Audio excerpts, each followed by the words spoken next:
I'm from the federal government, and I'm here to help you all today.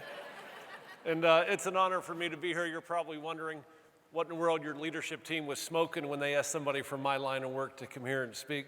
But a couple years ago, as Kevin told you, I had the great honor of getting command of a destroyer in the Navy. And at the time, we weren't quite the worst ship in the Pacific Fleet, but we were probably third or fourth from the bottom. We had one of the highest accident rates of any ship in the Navy. The quarter before I took command of the ship, our retention rate was 8%, meaning we were retaining 8% of the sailors eligible to re-enlist. And when you think of the military, you may think, oh, you can order your people around, and you know what, I can, but I can't order them to stay. And my sailors are volunteers, just like your customers are volunteers. And I realized I'm gonna have to give them a reason why they should wanna stay, why they should wanna come to work every day and be passionate and motivated about what they signed up for. And so I take command of the ship, and I'm thinking about all the things I can't influence. I don't get to choose my missions. I don't get to choose the people I work with. I can't change out anybody on the ship. I've got to play the same hand that's already there. And I have zero input into the budget that's given to carry out our mission.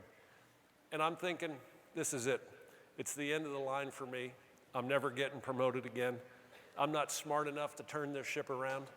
I graduated in the top 80% of my class at the Naval Academy. And one day I decided, you know what, I'm gonna stop obsessing over all the things I can't influence. And instead, I'm gonna spend my days obsessing over the things that I can. And I realized the one variable that I could influence was the crew, to get them to start working together better as a team. The way a ship is organized, we have 5 departments on the ship, and historically they're operated as independent silos, and we weren't supporting each other properly. A lot of times we were pointing fingers at each other. And so what I decided to do was to figure out a way to better integrate the 5 departments on the ship and get the crew to understand it's in our own best interest to work together better as a team. It doesn't pay to be near the bottom of our industry. And what I want us to do is to put ourselves in a position to control our own destiny so that if we ever get called into combat, we're gonna be safe. And so what happened by focusing only on my crew, communicating to them where we're headed and why it's in their own best interest, giving them the training necessary to be successful.